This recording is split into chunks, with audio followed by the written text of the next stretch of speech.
नमस्कार, जय हिंद दोस्तों। आज से आप पढ़ेंगे हिंदी। हिंदी की आज पहली क्लास है आपकी और इसमें हम समझेंगे हिंदी का सिलेबस और हिंदी भाषा की उत्पत्ति एवं विकास। ये दो चीज़ें आज हम समझेंगे। पहले जानेंगे कि हिंदी भाषा में हमें क्या क्या पढ़ना है जो आपकी परीक्षा के लिए उपयोगी है। हिंदी किन किन परीक्षाओं में आती है, तो यूपी की लगभग समस्त परीक्षाओं में हिंदी पूछी जाती है। यूपी SSC द्वारा आयोजित हर परीक्षा में हिंदी पूछी जाती है। RO की परीक्षा में हिंदी पूछी जाती है और आपकी PCS की परीक्षा में भी हिंदी पूछी जाती है। तो हिंदी यूपी में अगर आपको नौकरी करनी है तो आपके लिए हिंदी एक महत्वपूर्ण सब्जेक्ट है। अगर आपकी हिंदी पर पकड़ मजबूत हो जाती है तो यहाँ पर आप आसानी से जो कट ऑफ है उसको क्रॉस कर सकते हैं। हिंदी में आप पूरे से पूरे क्वेश्चन सही कर सकते हैं अगर आपने हिंदी को जरा सा भी अच्छे से पढ़ लिया है। तो आपकी मुख्य सेविका की परीक्षा हो या यूपी SSC PT की परीक्षा हो, BDO की परीक्षा हो, यूपी पुलिस की परीक्षा हो या अन्य कोई परीक्षा जहां पर हिंदी पूछी जाती है, उन सभी परीक्षाओं के लिए ये वीडियो आपके लिए महत्वपूर्ण होने वाला है। तो आज हम क्या पढ़ने वाले हैं हिंदी की पहली क्लास में? हिंदी का सिलेबस और हिंदी भाषा की उत्पत्ति एवं विकास। ये दो चीज़ें आज हम पढ़ेंगे। तो चलिए शुरू करते हैं आज का वीडियो।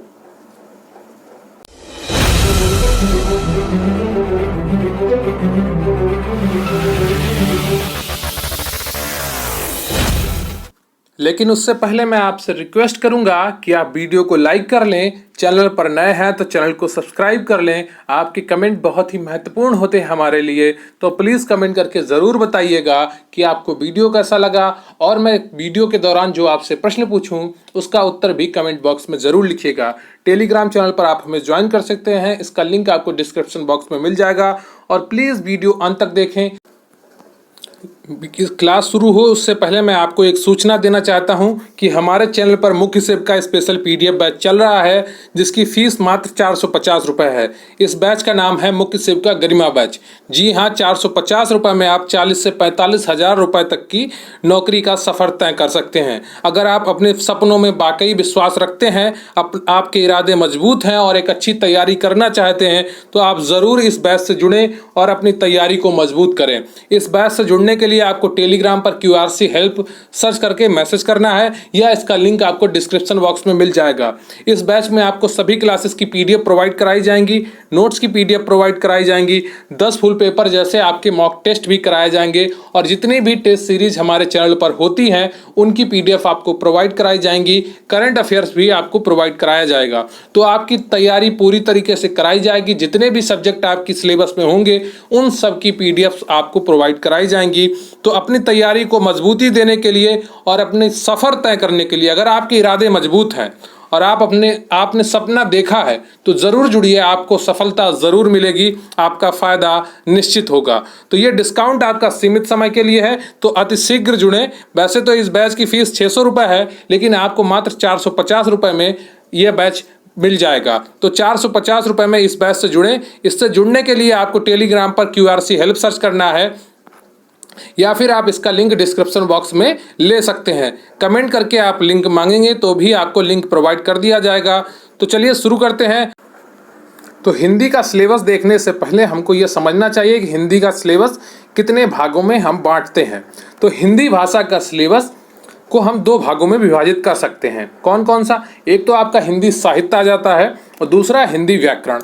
इसमें हम हिंदी साहित्य के वर्गीकरण, हिंदी साहित्य का वर्गीकरण कितने भागों में हुआ वो पढ़ते हैं। हिंदी साहित्य में कवि, लेखक और उनकी रचनाओं को पढ़ते हैं। क्या? हिंदी साहित्य में। फिर दूसरा पार्ट आता है हिंदी व्याकरण। तो इसमें हम हिंदी भाषा की मानक वर्णमाला, शब्द, वाक्य एवं वाक्य के अंग और भाषा के नियमों को सीखते हैं। वाक्य के अंग क्या होते हैं? कर्ता, कर्म, क्रिया, सर्वनाम, विशेषण, विशेष्य, क्रिया विशेषण, ये सब क्या है? वाक्य के अंग होते हैं। तो इनको हम पढ़ेंगे हिंदी व्याकरण में। मानक वर्णमाला को पढ़ेंगे, शब्द को पढ़ेंगे, वाक्य को पढ़ेंगे। इतनी चीज़ें हम हिंदी व्याकरण में पढ़ेंगे। अभी मैं उसको डिटेल में बताऊंगा आगे आपको हिंदी व्याकरण में क्या क्या पढ़ना है। परीक्षा में सर्वाधिक प्रश्न हिंदी व्याकरण से ही पूछे जाते हैं। तो अगर आप हिंदी व्याकरण अच्छे से पढ़ लेते हैं तो हिंदी का जो आपका कट ऑफ है वो काफ़ी अच्छे से सही हो जाएगा। 70 से 80% तक क्वेश्चन आपके हिंदी व्याकरण से ही आते हैं। तो हिंदी व्याकरण पर आपकी पकड़ अच्छी होना बहुत ज़रूरी है। अगर आप लगातार प्रैक्टिस करते रहेंगे तो आपकी व्याकरण खुद अच्छी हो जाएगी। जो चैनल पर आपके डेली मॉक टेस्ट चल रहे हैं हिंदी का, उन्हें आप ज़रूर देखा करिए। उससे क्या होगा, आपके प्रश्नों का स्तर आपको पता चलेगा और आपका तैयारी भी अच्छे से होती रहेगी। तो हिंदी व्याकरण का क्या सिलेबस है उसको हम देख लेते हैं। तो हिंदी व्याकरण में आपको सबसे पहले हिंदी वर्णमाला को पढ़ना होगा। हिंदी में कितने अक्षर होते हैं वर्णमाला में, और उसमें क्या कौन कौन से स्वर होते हैं, कौन व्यंजन होते हैं, और स्वर के क्या भाग हैं, व्यंजन के क्या भाग हैं, ये सब चीज़ें आपको वर्णमाला में पढ़ना है। फिर आप तत्सम और तद्भव शब्द पढ़ेंगे, इनकी उत्पत्ति कैसे होती है। फिर पर्यायवाची शब्द पढ़ेंगे, फिर विलोम शब्द पढ़ेंगे, फिर अनेकार्थक शब्द पढ़ेंगे। इसके बाद आप पढ़ेंगे वाक्यांशों के स्थान पर एक शब्द, समरूपी भिन्नार्थक शब्द, अशुद्ध वाक्यों को शुद्ध करना, ये सब आपकी परीक्षा में पूछा जाता है। फिर पूछा जाता है आपका लिंग, वचन, कारक, संज्ञा एवं सर्वनाम। फिर आपसे पूछा जाता है विशेषण, क्रिया, काल, वाच्य, अवयव, उपसर्ग, प्रत्यय, संधि, समास, विराम चिन्ह, मुहावरे एवं लोकोक्तियां, रस, छंद और आपका अलंकार। तो टोटल 26 पार्ट हैं जो आपके हिंदी व्याकरण में पूछे जाते हैं आपसे। तो ये अगर आप 26 पार्ट बहुत छोटे छोटे होते हैं, आपको बस बारीकी से देखना है, एक बार समझना है इनको, फिर इनके क्वेश्चंस की प्रैक्टिस करनी है। क्वेश्चन की प्रैक्टिस करने के लिए आप मॉक टेस्ट जो डेली होते हैं चैनल पर, उन्हें ज़रूर देखा करिए। उससे वो सभी प्रश्न आपके परीक्षा में आए हुए हैं, तो प्रश्नों का उस स्तर और किस तरह के प्रश्न आपकी परीक्षा में पूछे जाते हैं वो सब आपको वहाँ से पता चल जाता है। यहाँ पर आपकी सब्जेक्टिव क्लास होगी, आपको एक एक टॉपिक पढ़ाया जाएगा। जैसे आज आपको हिंदी का जो उत्पत्ति और विकास पढ़ाया जाएगा, फिर अगली क्लास में आपको हिंदी वर्णमाला पढ़ाई जाएगी। क्लियर है आपको? अगली क्लास में आपको क्या पढ़ाया जाएगा? हिंदी वर्णमाला। तो उसके लिए आप तैयार रहेंगे, कोशिश करिएगा कि आप अपनी वर्णमाला एक बार देख लें, समझ लें कौन कौन से अक्षर वर्णमाला में होते हैं। ठीक है, तो सबसे पहले हम भाषा को समझते हैं, उसके बाद हम हिंदी भाषा की उत्पत्ति और विकास को समझेंगे। तो भाषा क्या होती है? मनुष्य की सार्थक व्यक्त वाणी को सामान्यतः भाषा कहा जाता है। जो हम बोलते हैं वो सार्थक अगर है तो उसे हम क्या कहते हैं? भाषा कहते हैं। संस्कृत के भाष धातु से भाषा शब्द निर्मित हुआ है। तो भाष क्या है? धातु है, ठीक है, उससे भाषा शब्द निर्मित हुआ है, जिसका अर्थ है वाणी को व्यक्त करना। क्लियर है आपको? संस्कृत के भाष धातु से भाषा शब्द निर्मित है, जिसका अर्थ है वाणी को व्यक्त करना। क्लियर है आपको? अगला पॉइंट है आपका, भाषा के द्वारा मानव के भावों, विचारों तथा भावनाओं को व्यक्त किया जाता है। भाषा के द्वारा क्या किया जाता है? मानव के भावों को, विचारों को तथा भावनाओं को व्यक्त किया जाता है। हम बोलते हैं तो क्या करते हैं? अपने विचार ही तो बोल रहे होते हैं, अपनी भावनाएं ही तो बता रहे होते हैं। भावनाएं क्या होती हैं? मुझे दुख हो रहा है, ये दुख क्या है? आपका भावना है। मुझे कष्ट है, ये क्या? आपकी भावना है। क्लियर है? जब आप कोई बात कहते हैं तो आपके मन का विचार होता है, मुझे लगता है कि ऐसा होना चाहिए, ये क्या है? आपके मन का विचार है। क्लियर है आपको? तो आप बिल्कुल क्लियर रहें और एक एक चीज़ अच्छे से समझते रहें। हर चीज़ इंपॉर्टेंट होती है, भाषा को आपको समझना भी जरूरी है, ताकि आपको जो हिंदी आपको पढ़नी है उसका ये बेस है। अगर आपने ये बेस मजबूत कर लिया जो आज मैं पढ़ा रहा हूँ, तो आगे की चीज़ें आपकी आसान होती चली जाएंगी। प्रत्येक भाषा की अपनी प्रकृति और आंतरिक गुण अवगुण होते हैं। प्रत्येक भाषा की एक प्रकृति होती है, मतलब एक नेचर होता है उसका, कि वो किस तरह से लिखी जाएगी, किस तरह से बोली जाएगी, क्या उच्चारण होंगे, ये उसकी प्रकृति होती है। और आंतरिक गुण अवगुण होते हैं। किसी में बोलने का गुण होता है, जैसे इंग्लिश में कुछ शब्द साइलेंट हो जाते हैं, तो ये इंग्लिश का अवगुण भी कह सकते हैं एक तरह से, और गुण भी कह सकते हैं कि इसमें एक नई चीज़ है। हिंदी भाषा में कोई चीज़ साइलेंट नहीं होती है, हर चीज़ बोली जाती है और उसका एक बोलने का स्थान निश्चित है। तो ये हिंदी का गुण है। हिंदी आपकी एक वैज्ञानिक भाषा है।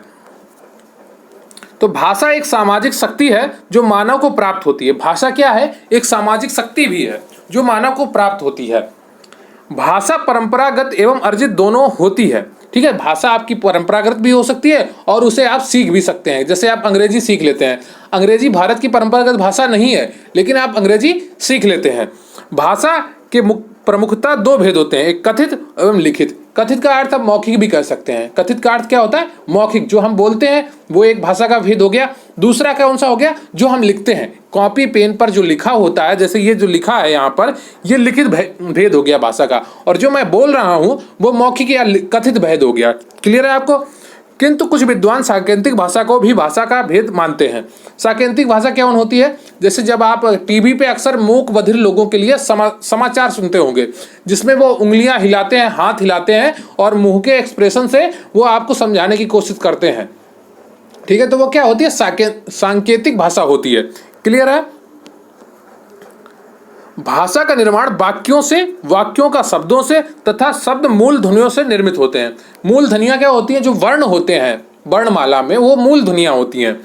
भाषा का निर्माण वाक्यों से होता है, वाक्यों का शब्दों से होता है तथा शब्द मूल ध्वनियों से निर्मित होते हैं।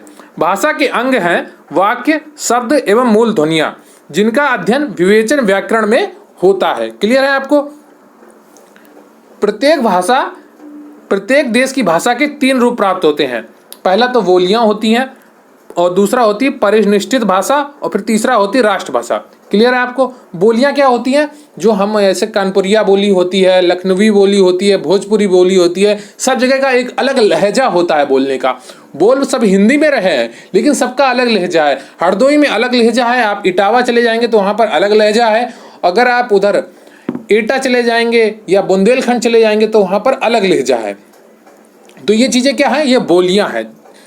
जैसे नदी पार करेंगे, एक तो बोलियां बदलने का एक सीधा साधा आपको मैं बताता हूँ कि जैसे ही आप कोई नदी पार करेंगे तो वहाँ पर बोली बदली हुई महसूस होगी आपको, कि नदी पार करेंगे तो नदी के उस तरफ कुछ अलग तरीके से लोग बोलते होंगे। अगर कोई बड़ी नदी है, छोटी नदी में उतना फर्क नहीं आता है, लेकिन अगर कोई बड़ी नदी है बीच में तो दोनों तरफ की भाषा में, बोली में अंतर होगा थोड़ा।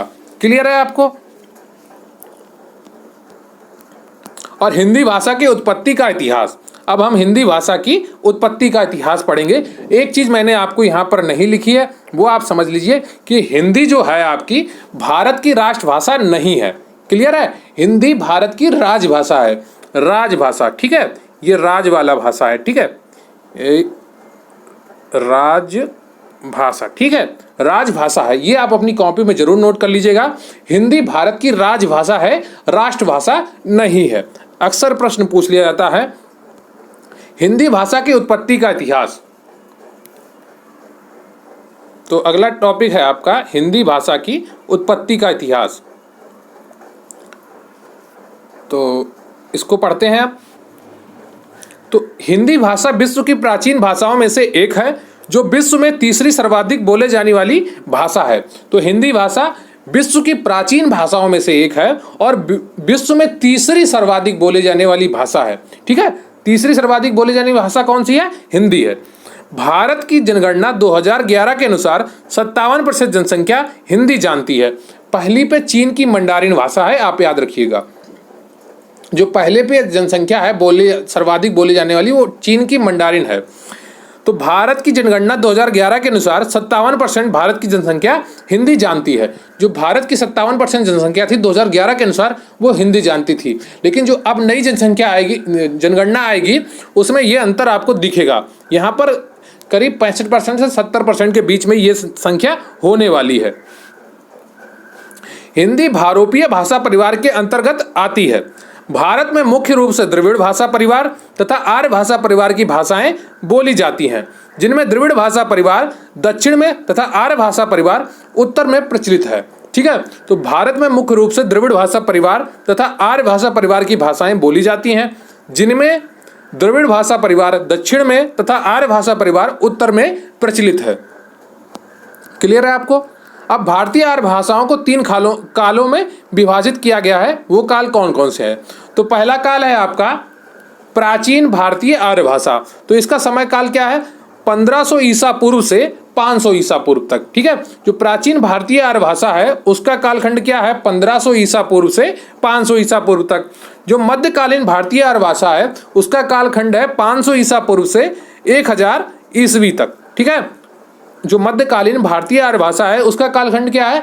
500 ईसा पूर्व से 1000 ईस्वी तक। और आधुनिक भारतीय आर्य भाषा का कालखंड क्या है? 1000 ईस्वी से अब तक। जो आधुनिक भारतीय आर्य भाषा है इसका कालखंड है 1000 ईस्वी से अब तक। क्लियर है आपको? तो प्राचीन भारतीय आर्य भाषा क्या है उसको हम पढ़ लेते हैं। इस काल में वैदिक संस्कृति व संस्कृत है, संस्कृति नहीं सॉरी, इस काल में वैदिक संस्कृत व लौकिक संस्कृत का प्रचलन था। इस कार को भी दो काल होगा, यहाँ पर कार लिख गया है, ठीक है, यहाँ पर क्या होगा, काल होगा। इसको आप ठीक कर लीजिएगा कि यहाँ पर काल होगा। क्लियर है आपको? इस काल को भी दो वर्गों में बांटा गया है जो निम्नलिखित है।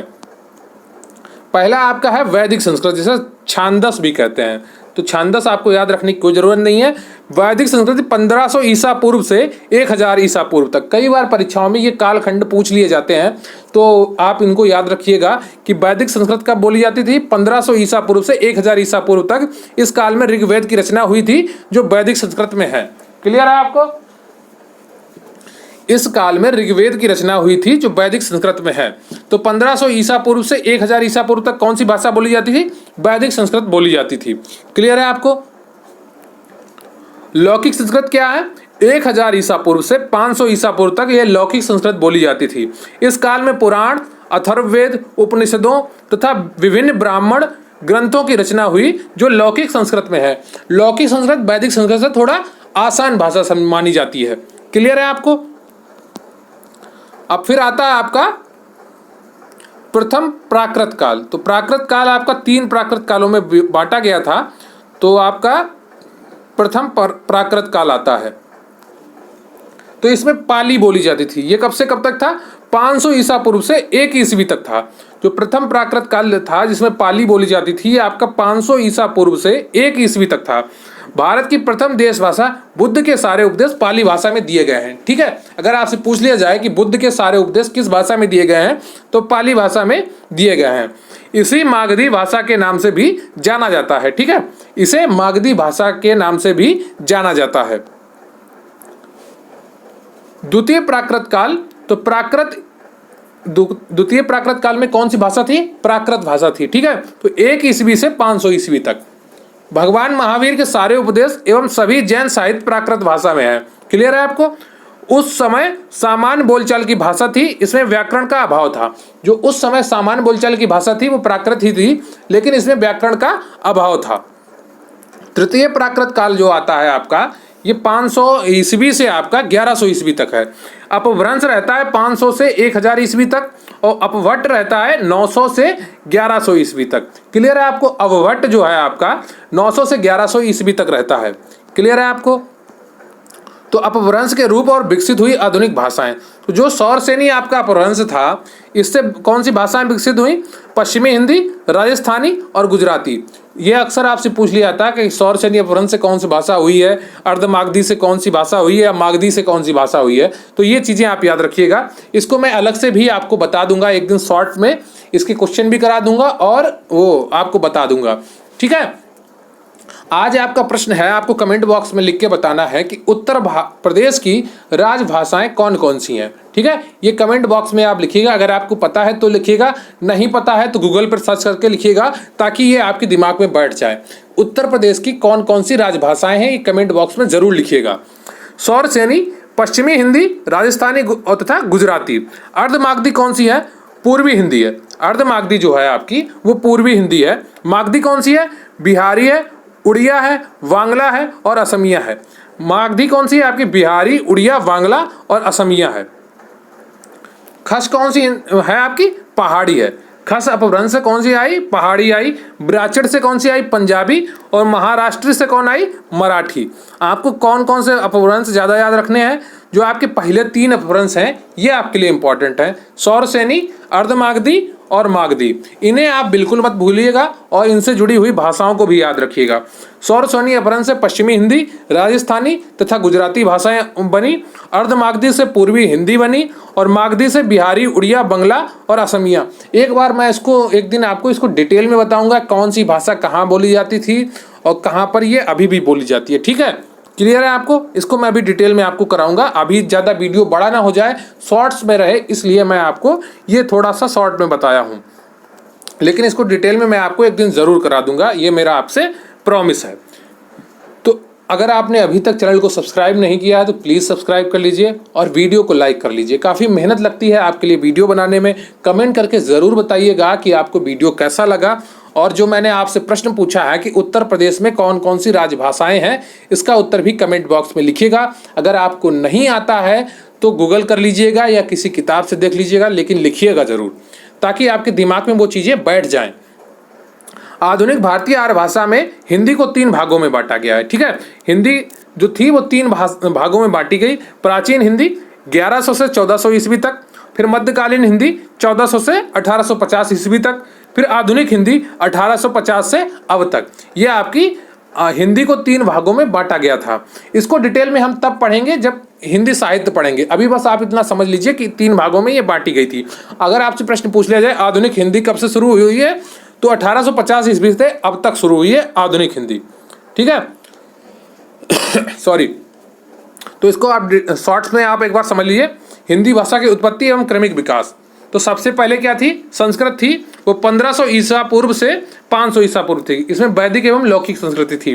वैदिक संस्कृति 1500 से 1000 ईस्वी तक, और 1000 ईस्वी से ईसा पूर्व से 1500 ईसा पूर्व से 1000 ईसा पूर्व तक वैदिक संस्कृति।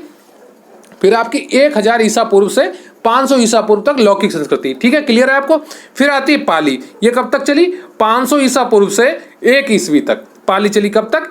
500 ईसा पूर्व से 1 ईस्वी तक। इसमें बुद्ध के उपदेश हैं। क्लियर है आपको? पाली 500 ईसा पूर्व से 1 ईस्वी तक। फिर 1 ईस्वी से 500 ईस्वी तक क्या चली? प्राकृत चली है। प्राकृत आपकी कब से कब तक चली है? 1 ईस्वी से 500 ईस्वी तक। ठीक है, फिर आया आपका अपभ्रंश। तो अपभ्रंश कब चला है? 500 ईस्वी से 1000 ईस्वी तक। क्लियर है आपको? 500 ईस्वी से 1000 ईस्वी तक। बीच में अभट्ट भी है जो 900 से 1100 तक माना जाता है। ठीक है, जो बीच में अभट्ट है वो 900 से 1100 ईस्वी तक माना जाता है, लेकिन कई बार वो नहीं दिया होता है। हिंदी आपकी 1000 से या 1100 से अब तक है। तो हिंदी का विकास जो मुख्यतः हुआ है वो 1000 से अब तक हुआ है। ठीक है, हिंदी के विविध रूप रहे हैं जिसमें। तो हिंदी भाषा की उत्पत्ति मूल रूप से सौरसेनी अपभ्रंश से हुई है। क्लियर है आपको? हिंदी भाषा की उत्पत्ति मूल रूप से सौरसेनी अपभ्रंश से हुई है। वैसे तो हिंदी भाषा की आदिजन्य संस्कृत मानी जाती है। अगर आपसे प्रश्न पूछा जाए हिंदी भाषा की आदिजन्य किसे माना जाता है, तो संस्कृत को माना जाता है आदिजन्य। किसको? हिंदी भाषा की। हिंदी संस्कृत, पाली, प्राकृत भाषाओं से होती हुई अपभ्रंश, अभट्ट से गुजरती हुई हिंदी के रूप लेती है। तो हिंदी आपकी संस्कृत से चली, ठीक है, फिर पाली में पहुंची, फिर पाली से प्राकृत हुई, फिर प्राकृत से अपभ्रंश, अपभ्रंश से अभट्ट, फिर आपका हिंदी रूप लेती है। तो ये चीज़ें आपने आज हिंदी में पढ़ी। पूरे हिंदी का आपने सिलेबस देखा, हिंदी व्याकरण में कौन कौन से आपको टॉपिक पढ़ने हैं, फिर आपने हिंदी भाषा की उत्पत्ति एवं विकास को पढ़ा है। अगर आपको ये क्लास पसंद आई है तो कमेंट करके ज़रूर बताइएगा, और प्लीज़ चैनल को सब्सक्राइब कर लीजिए, वीडियो को लाइक कर लीजिए। आपने बहुत अच्छे तरीके से आज हिंदी का जो उत्पत्ति एवं विकास है वो चीज़ें पढ़ी हैं, और कमेंट करके ज़रूर बताइएगा कि जो आपका उत्तर प्रदेश की राजभाषाएं कौन कौन सी हैं। ठीक है, और मैं छोटी सी जानकारी आपको और दे दूं कि मुख्य सेविका स्पेशल पीडीएफ बैच हमारे चैनल पर चल रहा है, जिसकी फीस मात्र 450 रुपये है। इसे मुख्य सेविका गरिमा बैच के नाम दिया गया है। सभी क्लासेस की आपको पीडीएफ प्रोवाइड कराई जाएंगी, नोट्स की पीडीएफ आपको प्रोवाइड कराई जाएंगी। पेपर से पहले 10 फुल पेपर जैसे मॉक टेस्ट और उनका सोल्यूशन भी आपको कराया जाएगा। इससे जुड़ने के लिए आप QRC हेल्प सर्च करिए टेलीग्राम पर और मैसेज करिए, या इसका लिंक आपको डिस्क्रिप्शन बॉक्स में मिल जाएगा। अगर आप में इरादा है नौकरी पाने का और आप वाकई में मन से मेहनत करना चाहते हैं तो इस बैच से जुड़िए। आपको निश्चित रूप से फायदा मिलेगा। आपको फायदा खुद महसूस होगा जब आप लगातार पढ़ते रहेंगे। तो निरंतरता बनाए रखने के लिए आप जरूर जुड़ें इस बैच से, और अपनी पढ़ाई को एक मजबूती दें, एक संकल्पित होकर पढ़ाई करते रहें, ताकि आपकी जो कामयाबी है वो सुनिश्चित हो। ठीक है, आपको ये जो बैच है ये आपका PET 2022 की परीक्षा में भी काफ़ी फायदा देगा आपको। आप देखिएगा, तकरीबन आपका 50 नंबर का जो सिलेबस है वो मैं खुद कराऊंगा, 50 से 60 नंबर का। आपका केवल 25 नंबर का जो मैथ और वो रीजनिंग है वो आपको यहाँ पर नहीं मिल रहा है। बाकी पूरा PET का सिलेबस भी आपको यहीं पर मिलेगा। अगर मैथ इसमें आती है तो वो भी मैं आपको पढ़ाऊँगा। अगर मुख्य सेविका बैच में मैथ और रीजनिंग आएगी तो वो भी मैं आपको पढ़वाऊँगा, उसकी चिंता मत करिए। आपको हर सब्जेक्ट पढ़ाया जाएगा जो आपके सिलेबस में है। ठीक है, तो आप ज़रूर ज्वाइन करें इसे और अपने को मजबूत करें, अपनी पढ़ाई को। आज आपने पढ़ा हिंदी का सिलेबस और हिंदी भाषा की उत्पत्ति एवं विकास। ये हिंदी की आपकी आज पहली क्लास थी। इसी तरह आपको डेली की हिंदी की भी क्लासेस मिलने लगेंगी आज से। तो कल आप पढ़ेंगे हिंदी की वर्णमाला और स्वर, ठीक है। तो कल की क्लास में आप क्या पढ़ेंगे, हिंदी की वर्णमाला और स्वर। तो कोशिश करिएगा एक बार आप पूरी वर्णमाला देख लें। हो सकता है आप अब तक भूल गए हो हिंदी की वर्णमाला, काफ़ी बचपन में पढ़ते थे, तो एक बार वर्णमाला जरूर देख लीजिएगा। और कल मिलते हैं आपसे हिंदी की क्लास लेकर। तो चलिए, थैंक यू वेरी मच। जय हिंद, जय भारत। प्लीज चैनल को सब्सक्राइब कर लीजिए, वीडियो को लाइक कर लीजिए, और जो प्रश्न पूछा है आपसे उसका उत्तर भी जरूर दीजिएगा कमेंट बॉक्स में। Thank you very much. जय हिंद, जय भारत।